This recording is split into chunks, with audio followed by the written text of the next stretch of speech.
انسان بولتا ہے وہ نبی تھے جن کے لیے معجزے ہوئے، میں تو ایک عام سا انسان ہوں۔ اللہ فرماتا ہے ان کا بھی رب میں تھا، تمہارا رب بھی میں ہی ہوں، اور میں تو سب کے لیے ایک جیسا ہوں۔ کیا دیا انہوں نے اللہ کو چھوڑا تھا جن کے لیے، کیوں نہ اب اللہ کو اپنا محبوب بنا کر دیکھتے ہیں۔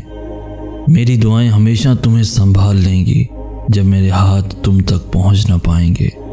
دعاؤں کو اللہ نے سب سے طاقتور اختیار دیا ہے کہ دعائیں برے کو بہتر میں بدل سکتی ہیں۔ چوٹ دل پہ لگی ہے مگر ہاتھ تو سلامت ہیں، کیوں نہ پھر انہیں دعا کے لیے اٹھا کر دیکھتے ہیں۔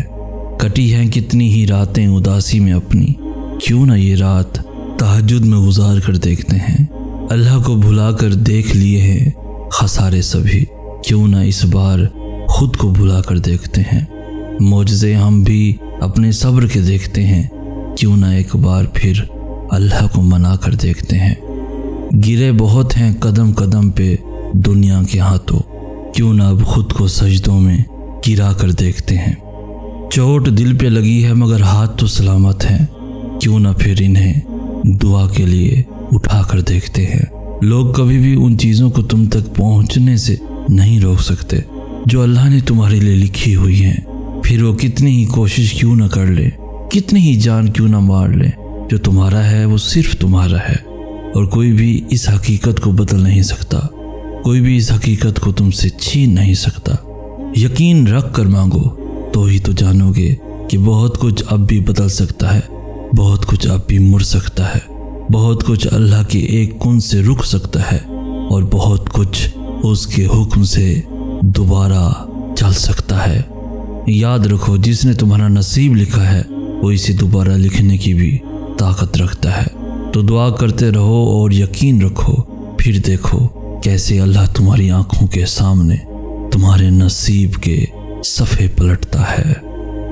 لوگ کبھی بھی ان چیزوں کو تم تک پہنچنے سے نہیں روک سکتے جو اللہ نے تمہارے لیے لکھی ہوئی ہیں، پھر وہ کتنی ہی کوشش کیوں نہ کر لیں، کتنی ہی جان کیوں نہ مار لیں، جو تمہارا ہے وہ صرف تمہارا ہے، اور کوئی بھی اس حقیقت کو بدل نہیں سکتا، کوئی بھی اس حقیقت کو تم سے چھین نہیں سکتا۔ جس نے تمہارا نصیب لکھا ہے وہ اسے دوبارہ لکھنے کی بھی طاقت رکھتا ہے۔ تو دعا کرتے رہو اور یقین رکھو، پھر دیکھو کیسے اللہ تمہاری آنکھوں کے سامنے تمہارے نصیب کے صفحے پلٹتا ہے۔ یقین رکھ کر مانگو گے تو ہی تو جانو گے کہ بہت کچھ اب بھی بدل سکتا ہے، بہت کچھ اب بھی مڑ سکتا ہے، بہت کچھ اللہ کے ایک کن سے رک سکتا ہے، اور بہت کچھ اس کے حکم سے دوبارہ چل سکتا ہے۔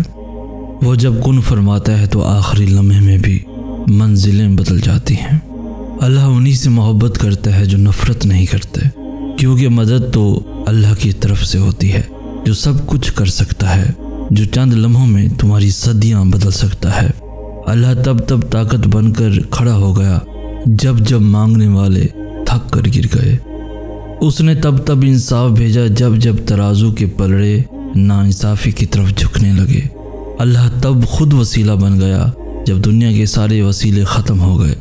اللہ نے وعدہ کیا ہے کہ اس کی مدد آئے گی، تو پھر توکل رکھو، اس کی مدد ہم تک ضرور آئے گی۔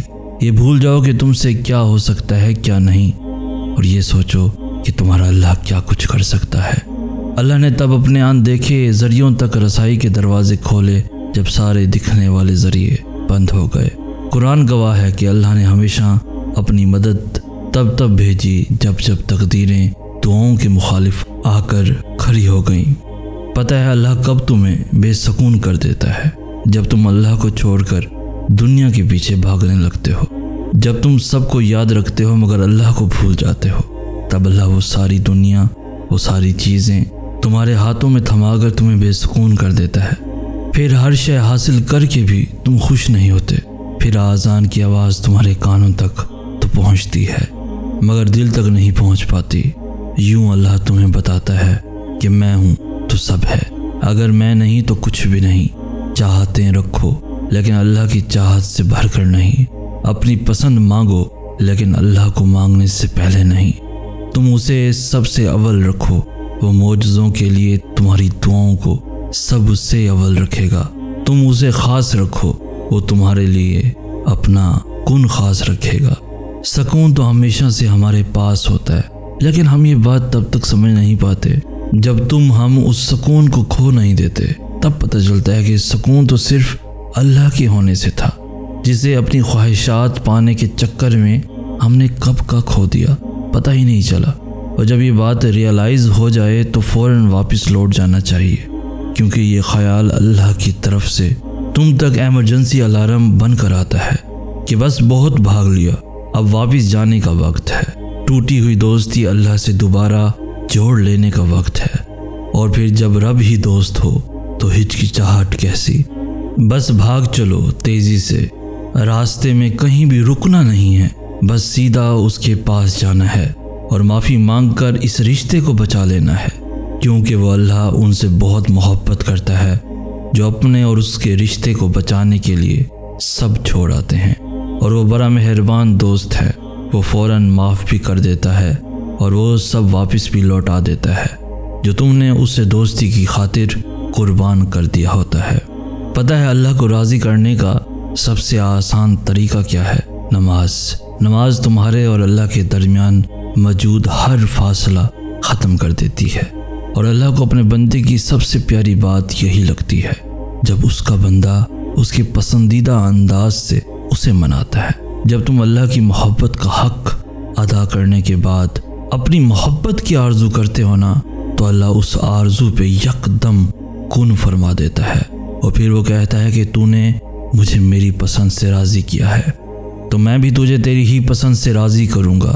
کائنات میں کوئی بھی عمل اور کوئی بھی عبادت ایسی نہیں جو نماز کی طرح اللہ کو فوراً تم سے راضی کر سکے۔ اللہ کے نزدیک نماز سے زیادہ محبوب کوئی عمل نہیں، اور جو اس کے محبوب کو اپنا محبوب بنا لیتا ہے نا، اللہ اس سے بے حد محبت کرنے لگتا ہے۔ جو سجدوں میں سستی نہیں کرتے، پھر اللہ بھی ان کی دعاؤں کی قبولیت میں تاخیر نہیں ہونے دیتا۔